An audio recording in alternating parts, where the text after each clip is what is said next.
back. Your boy is back in the attic. It is Friday morning. We do the show every Friday. What do we do here on Philanthropy and Focus? I help nonprofit leaders tell their story and amplify their message. And I tell you, it's been a heck of a week so far. I had the opportunity to speak at the Nassau County Bar Association, and I brought three of my friends who are executive directors in nonprofits over there to the Bar Association.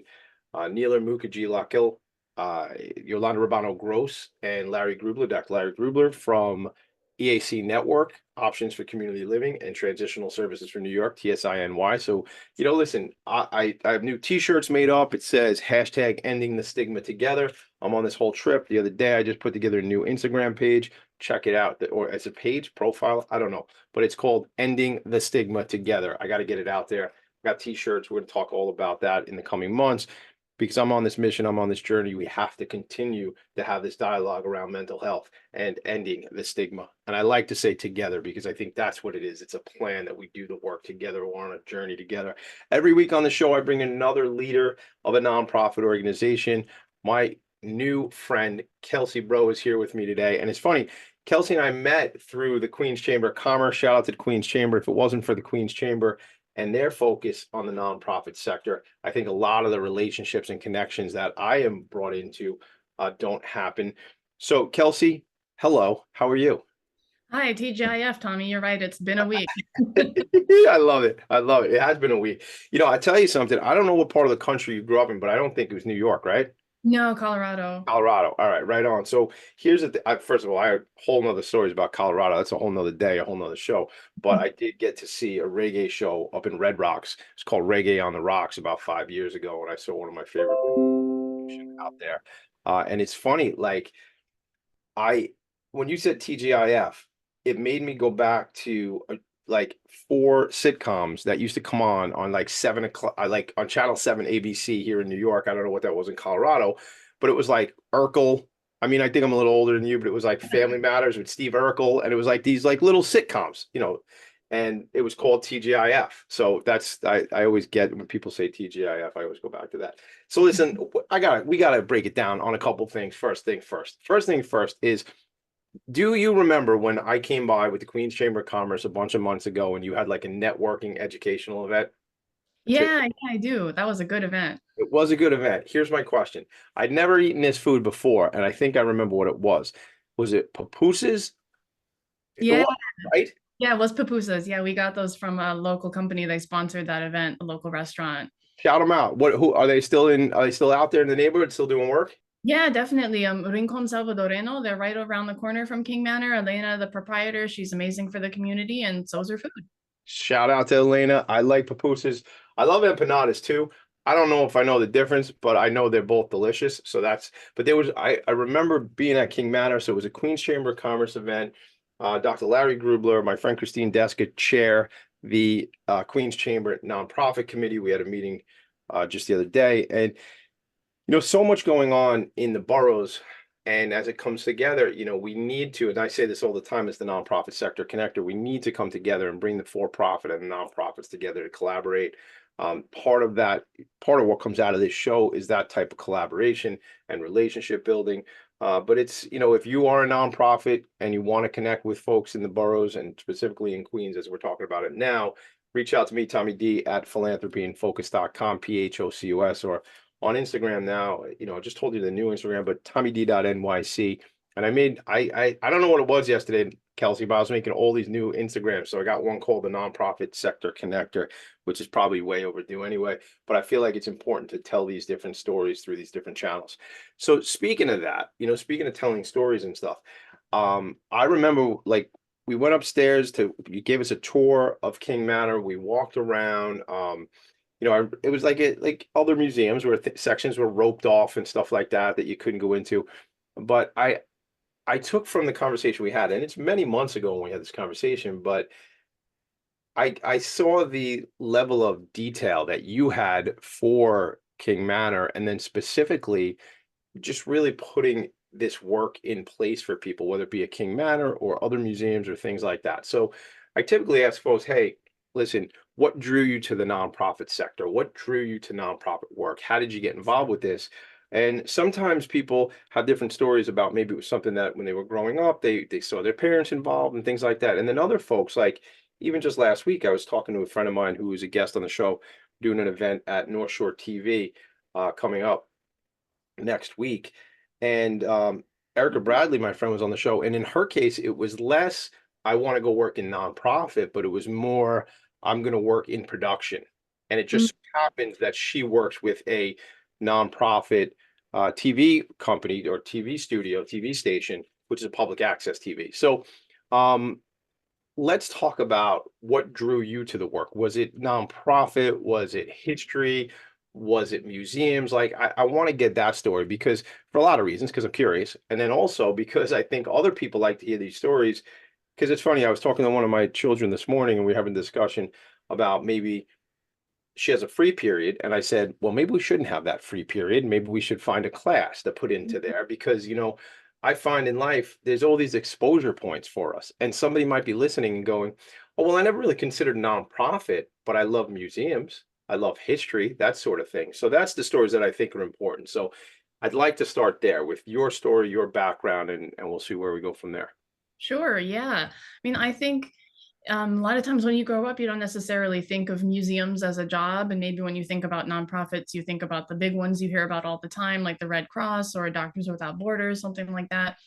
So growing up, I went to museums a lot, always had a huge love for arts and history. I wanted to be an artist, a painter, but I found as I grew a little bit older, I was more inspired by the history and that rather than creating kind of my own artistic stuff. Although you'll see at the museum, I still get my hands in things. I Yeah. help with upholstery and some painting and that kind of stuff that we need. It's a lot of fun. Um, but yeah, and actually I was interviewed, oh gosh, this must have been about 8 or 10 years ago now, because I actually use my undergraduate degree every day, which is in art history. And it's so funny to me that that's like newsworthy, but it's true. A lot of people, they study one thing and end up going on a different path. And I pretty much always knew what I wanted to do. And I love being in small museums like King Manor, historic house museums, where you get to engage with the community and history and arts and culture kind of all together. And you get to do a lot of everything. And there'll be a day where I'll be talking to somebody on the street that I've never met before, or I'll be advocating for the nonprofit sector with maybe the deputy mayor. So it's just wonderful. I don't have like a fun or dramatic story about what drew me to this work. I guess maybe just my constant interest in arts, culture, history. I always wanted to travel, but I didn't grow up with a lot of money. So instead of being able to travel, I went to the library and got books about different cultures, different times, that kind of thing. And then, I also figure you got to work at least 40 hours a week, which any nonprofit executive director is laughing, and I'm laughing. Yeah, I'm laughing too. At I'm least 40 laughing. I'm hours. laughing on their behalf. Yeah, yeah, it's Yeah, pretty by cool. 60 or 80, but you got to spend most of your time at work. And to me, that should be something that you love. And also for me, I mean, that's not, that's a privilege that not everybody gets to do, is take a kind of lower paid nonprofit job.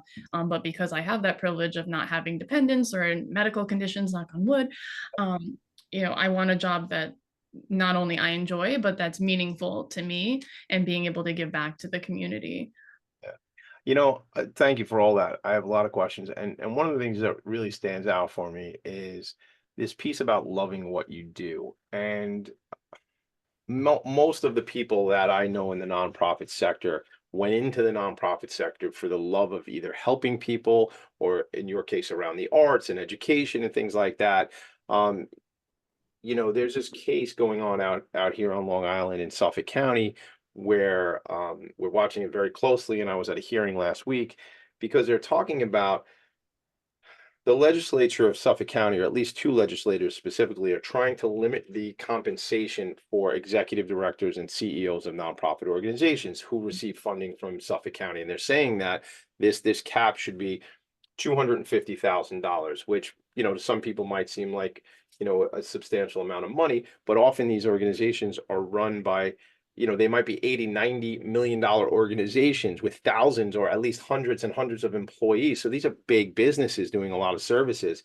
My point is, in most cases, folks aren't coming to the nonprofit sector to become super wealthy, is my point, right? So the thing that stood out for me is finding something you love. To your point, unless someone's independently wealthy, we're going to have to do something. We're going to have to trade time for Mhm. money if we like living inside, and we like eating. Those are sort of things that it's just the way it is in a society like this, right? You got to do a job. So why not find a way, unless someone's making so much money doing something they hate? My argument is like similar to what you're saying, go do something you really enjoy and like live there and try to carve out a life in doing that because I don't know, man, getting up every day and doing something that sucks and that you hate, that to me is like that's torture, man. That's like I don't curse a lot on the show, but that's kind of like hell on earth, man. Like like what are we doing? um so finding something you love. What's funny, so I'm 46. I know I probably look much younger, everybody, but I'm 46, and I last night cooking dinner, listening to a YouTube, I guess you'd call it a documentary, but I was just listening to it about Thomas Jefferson. 3 weeks ago, I'm listening to one on George Washington while I was driving down to the shore in Jersey, right? And I find more and more I'm into history. It's interesting to me. I was not into it when I was a kid, but you said that you were into history and the arts and stuff like that. So I wonder, um, if sometimes I think the schools might not make things flashy enough and attractive enough. At least just back to school night a couple days ago for the kids. And there's this one friend of ours from the neighborhood who's also a social studies teacher, and he makes it super exciting for these kids because it was super exciting to him when he had a great professor in Mhm. school, right? At the college level. And he took this professor's, like every single class this professor offered, and that got him kind of rejazzed, if that's a word, but rejazzed in this world. So I just wonder, were you always drawn to that type of those interests, the arts and history, or was there somebody maybe in your life that inspired you to say, like, this is really cool stuff? Yeah, definitely. I was always interested in it, but then when you get a little bit older as a young teenager, interest kind of maybe it get a little bit less academic as you're more interested in like makeup or boys or something. That wasn't necessarily my case. I had a big phase like a lot of young teenagers have where they're into Japan. Um, I had started much earlier actually in Colorado. They had an internment camp in World War II. And so in fourth grade, when you learn about local history, they teach about that as well. They don't want us to grow up to be racist or prejudiced Right on. like people were back then. And that started my interest in that. And then it became sort of more of a cultural thing. And then I got into the pop culture of that. And then when I got to my sophomore year of high school, that's the International Baccalaureate program. So it's very intensive. We had this teacher and he was absolutely amazing. He was so energetic. And also we had to read a lot, not textbooks, but like actual big fat monographs, different history books. And then we would have a pop quiz every day. Well, I guess it wasn't a pop quiz if you know it's coming, but there would be a little quiz every day and you wouldn't necessarily know what was on it. And the best thing about that was you had to read over 100 pages a night Wow.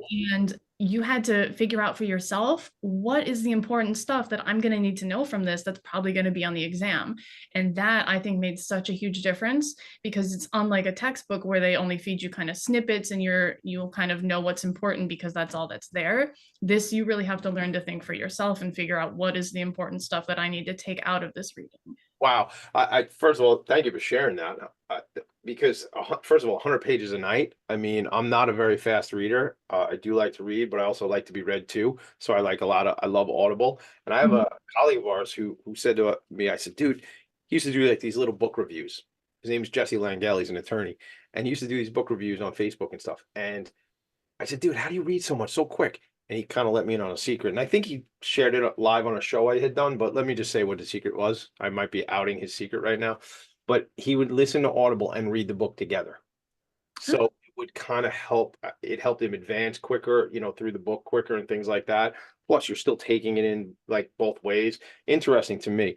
I do either or. I like my books. I write in my books. They're Mhm. not gang. They're not library books. I bought them, but like I write in the margins. I bet like if there was a book if I wanted you to check out, I wouldn't give you my copy. I'd go buy you a copy. Hey, Kelsey, I need this. These are my textbooks. Like Yeah, this is yeah. I got my notes in the margin, bent pages, the whole thing. We're gonna take a quick break, but this is kind of setting that stage around education and the importance of it. And I will tell you, um, you said the International Baccalaureate. I want to learn more about what that even is about, when we come back and what that kind of looks like. And then we'll dive into some of your work with King Manor, what King Manor is all about, the history there. And then the other work that you're doing kind of on behalf of the museum space with NEMA and different things like that. How's that sound? Sounds great. All right, we'll be right back. Kelsey Bro and Tommy D in the attic. Right back. Are you a conscious co-creator? Are you on a quest to raise your vibration and your consciousness?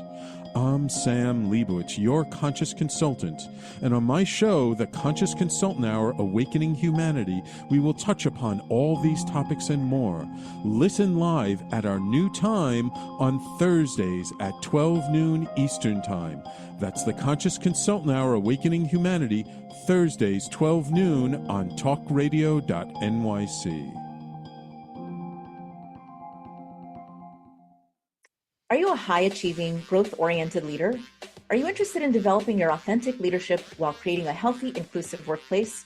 Hi, I'm Dr. Mira Brancu, host of The Hard Skills on talkradio.nyc at 5 p.m. Eastern on Tuesdays, where we discuss how leaders develop the hard skills needed to make a greater impact. We interview experts, have live coaching, and tackle these challenges. Listen to The Hard Skills on Tuesday at 5 p.m. Eastern on talkradio.nyc. Are you a business owner? Do you want to be a business owner? Do you work with business owners? Hi, I'm Stephen Fry, your small and medium-sized business or SMB guy, and I'm the host of the new show, Always Friday. While I love to have fun on my show, we take those Friday feelings of freedom and clarity to discuss popular topics on the minds of SMBs today. Please join me and my various special guests on Friday at 11 a.m. on talkradio.nyc. You're listening to Talk Radio NYC. Uplift, educate, empower.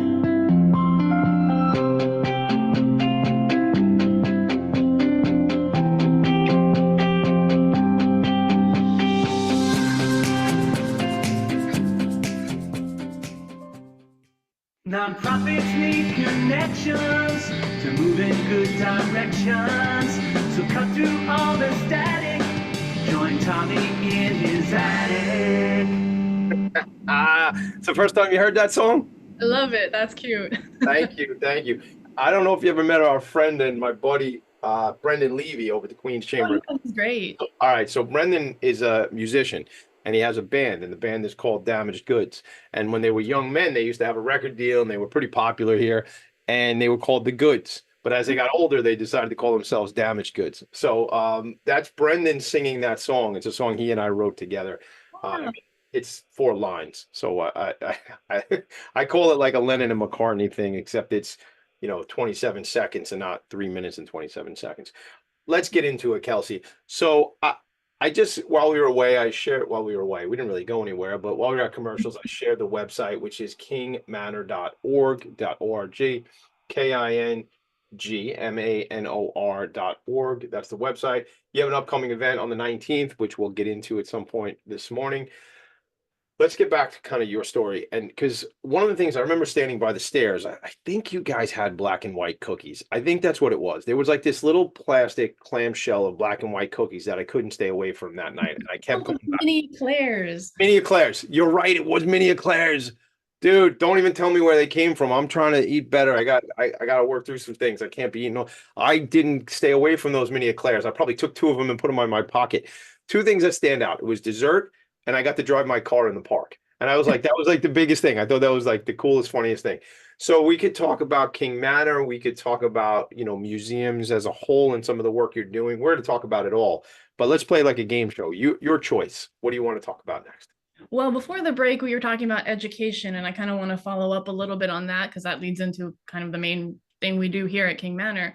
Please. So you mentioned you're wanting to learn a little bit more about the International Baccalaureate program, and then we'd also talked about doing something that you love. Yeah. And I think because my other hat that I wear when I'm not wearing my executive director of King Manor hat is co-president of NEMPN, the National Emerging Museum Professional Network, which is an advocacy group for emerging museum professionals, which could be any age. That's why we don't call it the young professionals group. Right. There's a lot of career switchers and things like that. I've had interns who are decades older than me. Sure. And one of the big problems that we face is that low salary situation, right? My very first museum job, I had to have a master's. I had to be bilingual in English and French, and when it was a specific master's too in decorative arts. And I was 4 days a week, so almost full time. And my starting salary in Manhattan in 2015 was $18K. Okay, gang, $18,000 a year. Like if the work basically a 40-hour week, because I'm sure even if it was 4 days, let's be honest, right? It Well, I wasn't was expected to answer emails when I wasn't at work, and that. right. And so you have a master's degree, very specific. You said interior decorating or interior design. What Decorative arts. excuse me, decorative arts. And you're bilingual, right? And they give you 18 grand. What are we supposed to do with that, Kelsey? Like if we could just kind of like pause and time out, flag on the play, like what are we supposed to do with that? How does that, how can somebody, how does that become attractive? I mean, what I do professionally, as I think you know, is I own an employee benefits agency where benefits, we're constantly talking about attracting and retaining talent, specifically as it works in our world. How does that work with all that education and background? How can that be the salary? Well, one of their board members told me that was because I had a man and so I didn't need to make money. And in my head, I was like, are we in 2015 or 1915? Wow. So that was kind of shocking. And so then when I heard about this group several years later, the National Emerging Museum Professional Network, I wanted to get really heavily involved. And eventually, about 2 years ago, I became the co-president. And one of our biggest advocacy things that we do, and thank goodness it's the law in New York State now, is that you have to post the salary. And that really helps a lot of people, but also just the salaries generally are pretty low and there's a lot of brain drain in the field. And I think you mentioned like, oh, unless you're financially independent or something like that. I mean, it's tough. Like at least I didn't have a lot of student loans because I grew up without a lot of money, but I had enough privilege that my parents knew about this international baccalaureate program, which is very good. And I was always in advanced education programs. So I was able to have the grades and then get scholarships and go to a 60K a year school for almost nothing. Right. But everybody has that privilege, whether it's financial or being aware of these opportunities, or those opportunities might not even exist in your area. So what we can do with the sector is definitely list the salary. Something that we did, we had a museum workers advocacy day where we postcard bombed the biggest museum professional network in the country, and to get them to stop allowing jobs that don't post the salary on their job board, and they finally stopped. So now their job board too, you have to show the salary right there, and that helps because also if people see that they're offering super low salaries in expensive areas, people aren't going to apply for that job. And maybe I know some of my fellow directors want to offer higher salaries, and they'll sometimes ask around, what's your starting salary for this job at your institution, so that they can kind of put some more pressure on some of their funders, or maybe if their board is involved in these decisions, to let them offer higher salaries so that people who don't come from privileged backgrounds can make it in this field. And we have a big diversity problem because of structural racism. That means a lot of folks of color don't have generational wealth. And when I think about it, I'm like, oh, do I have generational wealth? But then I'm like, well, my parents have a house, that means I do have generational wealth. Interesting how you put that in context, right? Because I look at it and my parents have a house and I have a home for my children, my wife and I. Would I consider that generational wealth? I don't know. I think it's relative to what you're talking about, because other people don't have a home and have been renting and are in that cycle of of always renting and never having equity, and that's certainly a difference. You bring up so many important social concerns as it relates to the sector, in the nonprofit sector. Also, what I find kind of funny is like, I had this panel discussion earlier this week, as I said, with 3 leaders of nonprofits who were volunteering their time to educate attorneys on what their organizations do. Now, did they have a quote unquote vested interest? Of course, they want to get the word out on what their organizations do, right? So that's part of their thing. But they were not there for necessarily just that. They were there to add value. They were there partially because they're friends of mine, and I asked them to be there. And so maybe I get a little pat on the back because I'm able to do a lot for a lot of people, and then people want to help me out. But they were there volunteering. So I'm hearing you talk about the work you're doing on top of your full-time job running this organization. Probably your organization, like many others, is understaffed. You probably have some open job recs. I asked all 3 of these individuals on the panel. They range from like 266 employees, 450 employees, and I think the other one had like over 300 employees. And I asked each one of them how many open recs they had, and on average, it was like 50 or 60 open job recs in the nonprofit, at these nonprofits, which represents roughly 20 to 25% of the staff that they have are there's jobs missing and not filled. So what does that happen in our sector? Well, it means the executive director wears three hats. The director of development does not just development, but runs all the events and does this and that. And I was on the phone with somebody yesterday who was telling me she's in she's in the education sector. She's the executive director of an organization, and she goes, Tommy, I really can't stay long.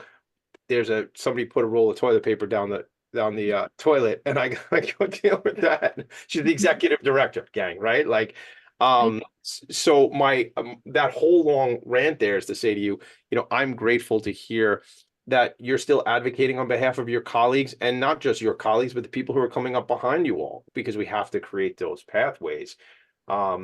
Do you find that there's a strong coalition around this through I pulled it up, National EMP Network, correct? That's the right one.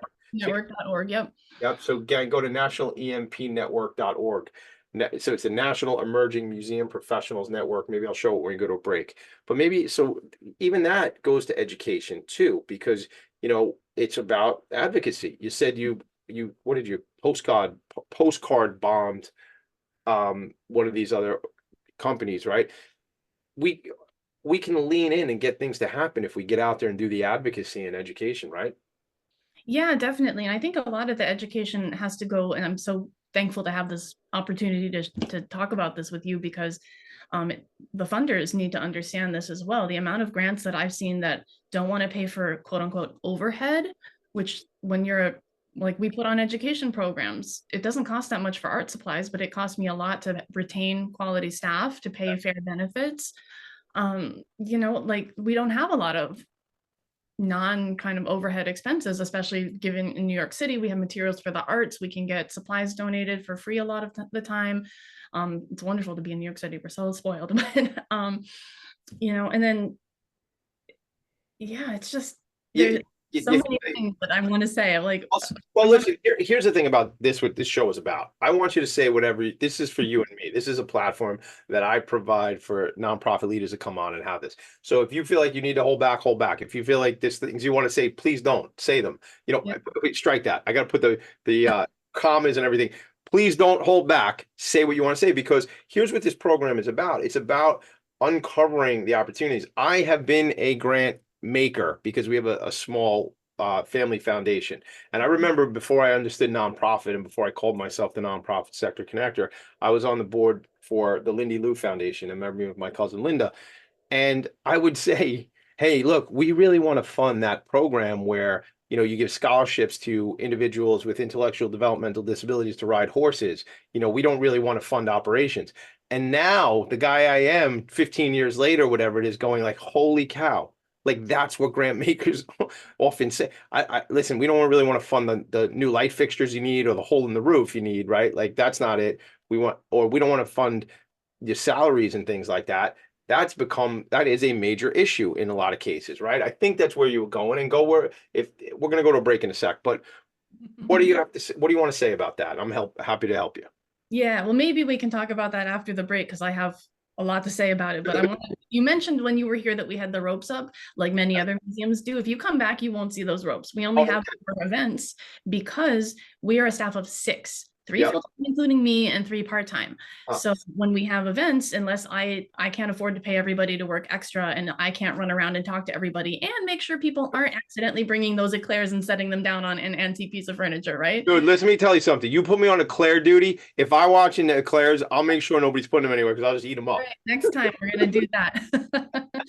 But we don't have any jobs open because I can't afford to hire more people. Right. I want to.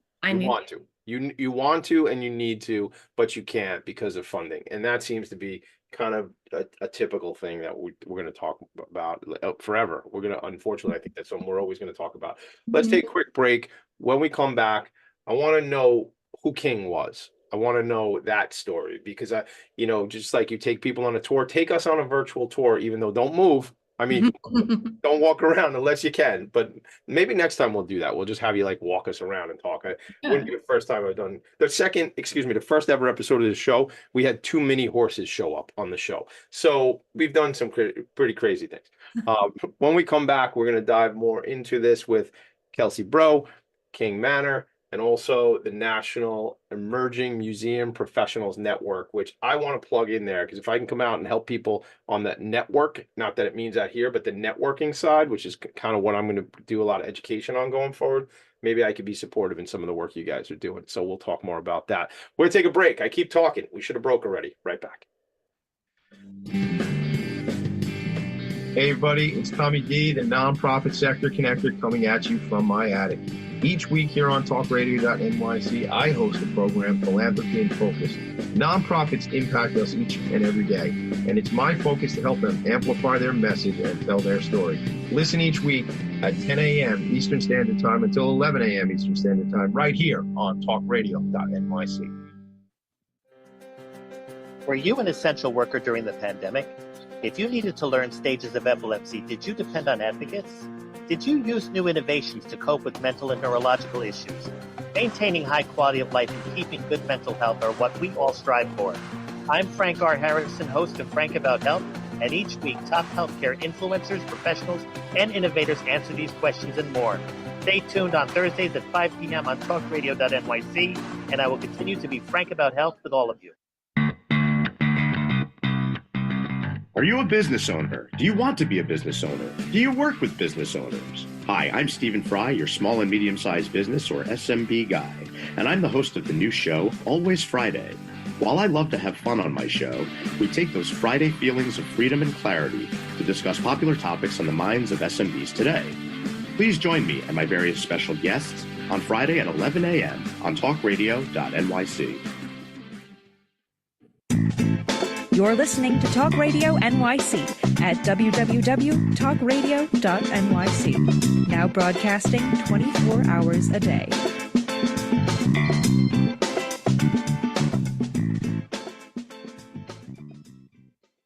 Nonprofits need connections to move in good directions.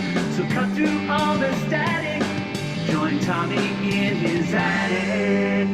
And we're back. Do they have an attic at King Manor? Got 2. You have 2 attics? That doesn't even sound right. How could you have 2 attics? I'm not an architect, but that sounds like something unusual. Yeah, so the house, I always like to say if you were a bird flying above it, it looks like the thumbs up.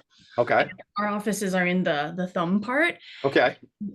It was a couple different structures when Rufus bought it in 1805, and then he added a second story. So there's kind of like a small attic that he just added on top of, and then the attic from the structure that he built as well. I would love to, if it's usable, one day we do the show from that attic, because maybe that's the whole thing. When I go on the road show, maybe I just do this from multiple attics. Like that should be. Yeah, it's really cool looking. I'd like to go to if that is usable space that we can access. Maybe you could show me the attic up there one day. I don't know if the Wi-Fi goes up there, but we can. You know what? Then maybe not. Well, so we'll just have to take photographs. So let's tell the story. First of all, I get a kick out of this. I was just looking on the website, gang. Again, the website is kingmanor.org. If you're listening and not watching, check that out. But here's something funny. I just wanted to read. So this is only going to be funny if you know New York City, gang, and if you know what like country, because it says, come on, Tommy, where did it go? Where Rufus King made this bought this house in 1805 as a country estate, which is now downtown Jamaica. So like that to me, Jamaica Queens, Jamaica scenes. Shout out to Tribe Called Quest. But I just think, like, how funny is that? But that's, this was all farmland, this whole Long Island, way out into Queens and Brooklyn as well. So, but he was a founding father. And I told you I was listening to something on Jefferson last night and Washington last week. I will find a documentary on Rufus King to listen to later on today when I want to learn some more. But I want to hear from you as somebody who is really the caretaker of the estate, the executive director right there. Tell us about this man and the family and the story. Sure. Well, if you know anybody who does documentaries, we'd love to have one made about him because, unlike Jefferson, he practiced what he preached. He was anti-slavery and did not purchase any enslaved people. Rufus is somebody that I think is really interesting. I mean, we wouldn't call him like an anti-racist by today's means or anything, but unlike many folks who still believed that slavery was wrong, Right. he believed that people of color should be able to vote. He said that your skin color is not a reason to bar you from voting, whereas a lot of people didn't believe that we could live in a diverse society, and started, the colonization organizations to send Black folks to Liberia, which seems a little not nice today, but actually came from a place of like, well, we don't think that other people will accept diversity in our society, so let's give these people who were brought here, who were stolen from their land and brought here forcibly as enslaved people, let's give them their land back, essentially. So I don't know. I don't think that that's the best solution. I think we should all strive to live in a diverse society, but there's a lot of different, of course, some people who wanted to send Black people to Liberia were definitely racist and also didn't want to live in a diverse society, but still didn't think slavery was right. So this doesn't fall in any of those lines. Unfortunately, he died just a few months before the abolition of slavery in New York State in 1827. But he spent his career becoming a stronger anti-slavery advocate as he learned from the world around him. And that idea of learning from the world around him is what I think is really important about what we do at King Manor. So a reason why we don't usually have those ropes up is because we like people to go in and feel the space around them, be able to get really close to the materials in there. There's some of them you can touch. Some things you can smell. A lot of times we do food programming so you can taste. We have an ethnobotanic garden. Wait, I gotta stop you. What an ethnobotanic garden? You don't get to just slip words in there like that without me saying I don't know what you mean, man. So what does that? I can Google it later, but I figure you're here anyway. We're live. Why don't you just tell me what that means? So ethnobotany, it's like the study of using plants to understand different cultures. So our garden, we do it differently every year to maintain the soil health and that kind of thing. But we've done Three Sisters plantings using seeds from indigenous seed keepers. So thinking about the way that indigenous communities use the land. And then we also right next to that had a couple garden beds to what the European colonizers and how they viewed using the land and what sort of plants they interacted with, things like that. And now we actually have a local school who plants a lot of different things in our garden bed, and they can learn about the science of pollination. But we also have in the front, keeping with the ethnobotany, but with current communities in the neighborhood. So we have a lot of plants from Bangladesh in there. We also have some plants from Latin America. So that's really exciting. I saw that somewhere, and I'm looking on your website as we talk. And again, gang, it's kingmanor.org. But I saw it when I was doing some research this morning, and it was it looked like a bunch of people were doing some planting. Is that on the website? Am I going to find that there? Oh, probably. There's a picture somewhere on our website showing some. We one of the Darul Ulum, I probably pronounced that horribly, I'm sorry. Organizations in the neighborhood wanted to come do like a group gardening volunteer. Yeah. And we have a lot of different groups. We just had last week for 9/11 Spirit of Service, the Port Authority does a volunteer day every year at different places, and they always come to King Manor and help us out with different projects. So I want to make shout out to a new friend of mine. We're going to be working on a project, which is really a project where I go out and spend the full day with a nonprofit, and it's going to be turned into, let's call it a 20 to 25 minute web series. For, we'll call the working title Philanthropy and Focus on the Road. Certainly not what we're going to call it, I don't think, but that's what I'm going to call it because I don't have another title right now and we're in the middle of a show. But my new friend Dylan DeMarco Cruz, who just became a member of the Bayside Business Association where I'm on the board, owns a production company called Itchy Palm Productions. And he and I are going to be doing some work together as far as that new program. Maybe there's an opportunity to talk about the documentary, the lack thereof the documentary for Rufus King and his story. So this is what it's all about. It's all about the connections.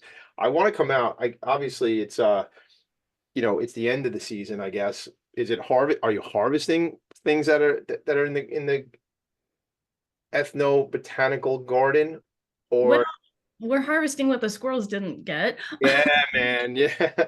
Pesky squirrels in the park, but we got a big pumpkin this year, and we do have an apple tree that we can occasionally get things from, but the birds pick over that one too.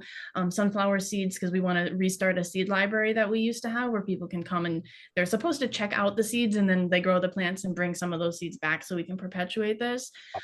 We've got some bell peppers. We've started planting different species of peppers because the squirrels don't like them. That's good. Very strategic. different cultures, which is pretty neat. And tomatoes, which they also kind of leave alone. We got a lot of herbs. The kids plant sunflowers and herbs a lot because they're easy to grow and they can watch them grow. And then they, at least the herbs kind of last longer. So when the kids are back in school, they're really kind of at the end of their season now. I harvested some basil yesterday to just make pesto for myself. Right on. Down and grab some. We've got a lot, but I don't think it's going to be here by the time field trips start up again in October because it's starting to bolt. Yeah. We're always looking to expand what we do with the community. That the whole ethnobotanic garden was a community initiative. Actually, a member of the community. How many times can I say that word? Yeah. Instagrammed me and she's like, you have this space. It's not really being used for anything. I have this idea. Can we talk about maybe making this happen? And I was like, heck yeah, this is a fantastic idea. I love this. And we often welcome ideas from the community. We've got a gallery space upstairs now for local artists, and that came out of reading a 2017 community study that surveyed a lot of folks in the area. And one of the big concerns was local artists not having a space to display their work in their own community. And we had some storage rooms that we realized we could reconfigure and turn into a gallery space. And now we host multiple exhibits. Yeah, I feel like that might have been closed, or you had something, there was like, just for like closed while we were there, but it could have been just like you said, lack of eyes to watch that people didn't do knucklehead things in there. I feel like when we were up on the top floor, there were like the PRM zone. I think we might have been between shows at the time. Yeah, because I'd love to plug into some of that. You know, one of the other organizations I'm involved with that I sit on the board is the Spirit of Huntington Art Center, and you know, maybe there's something we could talk about there. They've done some work with Venture House. I don't know if you're familiar with Venture. Mm-hmm. So Venture House is a client of mine. They're also very close friends of ours, and in fact, Patrick from Venture House is going to be coming on here in a couple of weeks to the show to talk about their vocational program. Venture House is a clubhouse setting for people with severe mental health issues, serving people in the, you know, was Staten Island and Queens, but now also have contracts for Brooklyn and the Bronx as well. So that organization is expanding with that clubhouse model. But Spirit of Huntington collaborated with Venture House, and they did a showing on Jamaica Avenue, not far from where you all are at. I forget what it's like I don't know. It's where the Chase Bank is. I'm trying to think of the location. It's like JCal. They did it. Yeah. Right on. Thank you. Thank you. Good job. We should do a show together. That was, you know, just, but maybe there's another utility for the space you're talking about upstairs. I want to do this. I want to find out, so programmatically, aside from the fact that you are, you know, the residents in a museum, obviously we talked a little bit about the programs, but you know, started to talk about schools. You talked about the planting. My new word of the day, ethnobotany. No, I screwed it up. Ethnobotany. Say it for me. Ethnobotany. Yep. Ethnobotany. Right on. I threw an ology in there. All right. So when we come back, what are the programs? What's it like look like? How can we help? And then what's upcoming? Like, what can we do? And then when can I drive my car in the park again? That's like an important question for me. Oh, come on. Gang, it's a house in the middle of a big old park. It's just to me, it's kind of funny. Let's do this, Kelsey. Let's talk about what's upcoming. How can we help? Who do you want to meet? And then, you know, we'll definitely be out of time at some point soon because that's how my show works. Philanthropy and Focus is a show. Kelsey Bro is my guest, and I'm Tommy D, your friend, the nonprofit sector connector. Right back. Are you a high-achieving, growth-oriented leader? Are you interested in developing your authentic leadership while creating a healthy, inclusive workplace? Hi, I'm Dr. Mira Bronku, host of The Hard Skills on talkradio.nyc at 5 p.m. Eastern on Tuesdays, where we discuss how leaders develop the hard skills needed to make a greater impact. We interview experts, have live coaching, and tackle these challenges. Listen to The Hard Skills on Tuesday at 5 p.m. Eastern on talkradio.nyc. Hey everybody, it's Tommy D, the nonprofit sector connector, coming at you from my attic. Each week here on talkradio.nyc, I host a program, Philanthropy and Focus. Nonprofits impact us each and every day, and it's my focus to help them amplify their message and tell their story. Listen each week at 10 a.m. Eastern Standard Time until 11 a.m. Eastern Standard Time, right here on talkradio.nyc. Are you a conscious co-creator? Are you on a quest to raise your vibration and your consciousness? I'm Sam Leibowitz, your conscious consultant, and on my show, The Conscious Consultant Hour Awakening Humanity, we will touch upon all these topics and more. Listen live at our new time on Thursdays at 12 noon Eastern Time. That's The Conscious Consultant Hour Awakening Humanity, Thursdays 12 noon on talkradio.nyc. You're listening to Talk Radio NYC at www.talkradio.nyc. Now broadcasting 24 hours a day.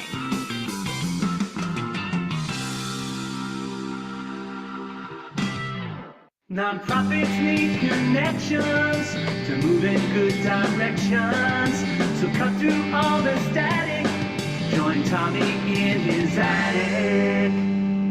And we are back. And I don't know if it's a threat or a promise, but I always say we're going to run out of show before we run out of things to say. And, keeping up with that theme, we did it again. All right. So, Kelsey, let's leave everything on the field, as I say, and let's make sure you get out what you need people to know about the organization, how we can help, who you want to connect and hook up with, and, who do you need from our network that we might just say, hey, I know somebody that can do this. Like Spirit of Huntington Arts Center would be great to try to, collab on some of the programming. I'm going to be quiet and you're not. Take it away. We might have to do a sequel. So we have a lot of events coming up at King Manor. And as ED, I would be remiss if I didn't mention our fundraiser on the night of the 19th of this month. So that's coming right up. It's next Thursday. That's called Constitution and Cocktails for Constitution Week. Rufus King was a writer of the Constitution and was instrumental in keeping slavery out of a lot of the new territories that were coming into this country at the time of U.S. westward expansion. So we kind of honor that legacy and also the idea of a living constitution by honoring people who make a difference for their community. So this year we're honoring Hirsch Parekh, which is very exciting. Anybody involved in JFK will know him. Really wonderful about getting MWBE and local businesses involved in this opportunity in Southeast Queens, which has been an underserved area historically and still underserved by philanthropic dollars. So please come on down to that. Tickets, actually, we have a special discount for listeners of the show, 25% off with discount code Tommy, capital TOMMY. I love that. And show your support. You can have fun driving into the park. Just love it. Love it. Just listen, when you're driving in the park, folks, drive slow. That's what I learned. It happened to be wintertime, so it was like only 5 o'clock, but it was like already dark. So I was very careful. So you got to be careful. But that event, it's one of the only paid events we do a year. We do very, very few, and we try to keep it really affordable. It's like $100 to $120 for 2 hours, 2.5 hours of open bar and like really nice food. So that's basically free. And that helps us offer all of our other events for super free, or super free. That's even better than regular free. Regular free. And we have every other Saturday, we have free family events. They're good for all ages, different craft activities that relate to the history of our community, whether that's Rufus King specifically, the world around him, his generation, other people who lived around here during different time periods of the house's history. So attendance at our fundraiser helps us continue to offer these events for free. And I think it's so important the way local museums were embedded in our community. I can go outside and ask anybody around here, when did they go to some other fabulous museums like the Met or the Guggenheim? And they'll probably say either never or it's been years. But I see people who come to this museum every single month, if not twice a month, with their family to do the free activities or to take tours and see our new exhibits, because we're right here in the community. And it takes a while to get to any of those museums, and especially if you're in a low-income neighborhood working multiple jobs, you're not going to be able to bring your kids there, even though a lot of those museums are still free. You need the time, right? You have to get there, and it's not free to get there. So and if you talk about a lot of communities, folks work on the weekends because they have that second job and they have that or that gig or that side thing, that side hustle, right? So what we really need, because we offer so many things for free, is just help getting the word out there. So I'm glad I was able to do show, and if you're a friend with the production company can help us out, or even we're trying to advocate the Parks Department to let us get electronic signs so we can replace the ones that were put in there the year I was born, so they're way outdated. We want to put electric signs so we can have different languages cycle on, so everybody can see what events there are, not only that we offer, but other events that go on in the park. There's no one place to learn about them. A lot of times people will ring our door and they're like, I heard about a coat drive, I heard about a food pantry, and if people don't tell us that they're hosting these events in the park, we don't know either. So we try to keep a list of food pantries that we know about, at least, to give out to folks who come, because we're the only constant presence there. So these signs, we could really help out a lot of different people, a lot of different organizations who don't have such a visible brick and mortar. But even for us, you'll see people playing in the playground, and I've gone over and been like, hey, when you're done playing, we've got a festival today, it's free, come check it out at the museum. And they're like, what museum? I'm like, the ones. Right? So Unfortunately, what you're saying is rather typical in our sector, and probably so much more so when you're talking about arts and culture organizations, even more so. It's the wrong word, but like maybe there's I was gonna say niche-y, but it's like, but there's people who are passionate about the arts and they're gonna seek out this stuff, right? But other folks are not gonna know. And you're sitting there in the middle of the park in Jamaica, where there's hustle and bustle, lots of activity, lots of business, many residents who just maybe walk by every day, and or maybe been walking by for 20 years and didn't even know you're there. And right, you don't want to be the best kept secret, right, Kelsey? It's one of those things. Absolutely.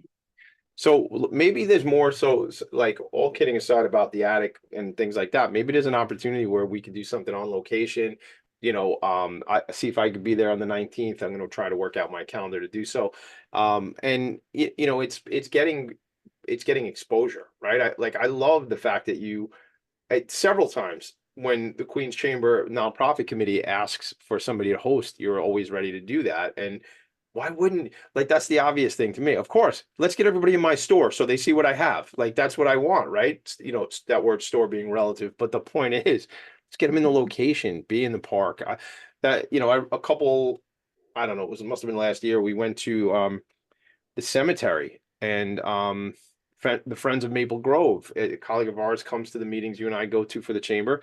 And I was at the cemetery, and I made this whole like silliness about being scared because I was at the cemetery, but the whole thing became a story, and it was a beautiful, beautiful place with this wonderful chapel, and it was a great experience. And unless we go out and visit these places, we don't know what's going on. We don't know what's going to be there. So are there folks in Queens specifically, or in the city, that you think would be good collaborators, that, like, whether they be businesses, who, many businesses now have a focus on social justice that they may not have had a focus on 5 or 6 years ago, right?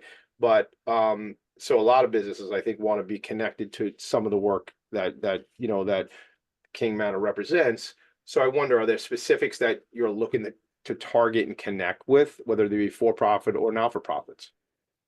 I don't have any specific names that I'd want to shout out at the moment, but I think, really just anybody who, even if it's just a small business putting our rat cards, like we used to have a cafe that would put our rat cards out so that people would go there and then learn about what we do. We put our rat cards in the library, so they've been a great partner for us. But we have all these programs, and we just want to make sure that everybody in the community is aware of them and knows that they're welcome here and can take advantage of these free programs for themselves or for their families. Yeah, I love it. My intention very soon is to put together an online community of nonprofit organizations where they can all plug in and kind of share. Database is the wrong word, forum, or I'll use your word, community, but a community of people getting together where here's this event, and maybe it's a calendar, and there's this opportunity coming up with this nonprofit, because the knowledge of these things is not in one place, and it's not always accessible. Yeah. So there's not a lot of knowledge that's only in one place, and there's a few, like, we submit our events to like so many different calendars, it's frankly overwhelming. Sure. But also in neighborhoods like ours, not everybody has internet access, and that's economics, that's age. Also, a lot of things are only in English. And something I would love to do is, if there could be sort of a sliding scale for smaller nonprofits, because I would love for us to be on the side of buses or those. I mean, we got to work more on getting connected with the Link NYC people, but in subway ads, even TV spots, radio spots like this, or something, because we want to or maybe like some of the Spanish radio channels. We want to make sure that we're reaching people where they are. And we know that a lot of people here rely on word of mouth and posters plastered places. Yeah, I think, listen, like we said earlier, best kept secret, it's how do I make it out there and how do I get involved? And again, on limited staff, like you said, you'd love to hire more people. You don't have the budget to do that sort of stuff. So it becomes a bit challenging as to how do we tackle that opportunity and challenge in front of us. So I'm excited to, hang out and connect with you off this show so we could see about different things, different relationships I have. I've said it several times, so I think it's important to just underscore my experience at the Queen's Chamber and what they've done. Tom Gretsch, I don't know if you know Tom very well or not. He's great. Yeah, so Tom's incredible because there was no nonprofit committee before Tom took the helm of the chamber. It wasn't and I was on this morning I was on a phone call with somebody and I was just trying to express like the I guess I'll say the confusion, because people get caught up in not realizing that nonprofits are businesses who have expenses, who have salaries, who have employees, who have compliance issues. I know what it was. It was one of my colleagues who is a vice president of sales for a PEO, a professional employer organization. And he was asking me, he said, look, I'm speaking to the executive leadership team this morning, and you've told me how important nonprofits are and what we do for nonprofits. And he said, let's go over that if you could give me a couple minutes on it. And it was just that. These are businesses. These are businesses who buy things, who need things, who employ people. And the more we can understand about that and rewarding the sector, the better off. And Tom Gretsch was really integral at the chamber of having a committee. And people could say, why would we have nonprofits? Why would we focus on nonprofits? And my answer is, why would you not focus on nonprofits? They're on the front lines doing the important work every day. So I'm going to give you the second to last word because it's my show and I have to have the last word. But how about let's leave them with something else right before we go.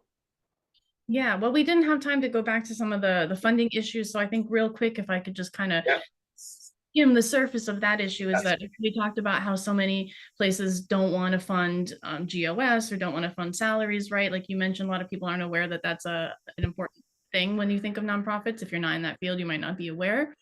But also that, like you mentioned, the ED has to do this, the director of development has to do that. Like we don't have a director of development. I'm both of those. Right. And there's a lot of burden on us, whether it's city money or grant money. Like when you're writing your somebody who's worked with a foundation, when you write those applications, like think about how much time it takes for us to prepare these for maybe the chance to win a couple $1,000s. And I think if more organizations were aware of that, or also maybe we're able to commit to multi-year funding that we don't have to apply for every year. The city just did a reform, and this is my first year getting multi-year funding from the city, which of course we're very grateful for, but it's not just like, oh, cool, we got it again this year, we're ready to go. No, I have to submit so much paperwork and write up things that it's almost like doing the full application. So it's a challenge. It's a challenge. I do want you to come back on the show. If not this, we'll do a Facebook Live and just talk about what we're talking about because it's critically important. And I've had friends who turn down money because the burden of getting the money is just not worth the juice is not worth the squeeze. So I know where you're going. Kelsey, bro, I appreciate your friendship. Appreciate you coming on the show. We're going to do some cool things together, but it's going to cost you a box of mini eclairs, and that's just the way it is. The show is Philanthropy in Focus. I'm your boy, Tommy D, the Nonprofit Sector Connector. We'll be back in a week. Make it a great day. See you later. Bye. Nonprofits need connections to move in good directions. So cut through all the static. Join Tommy in his attic.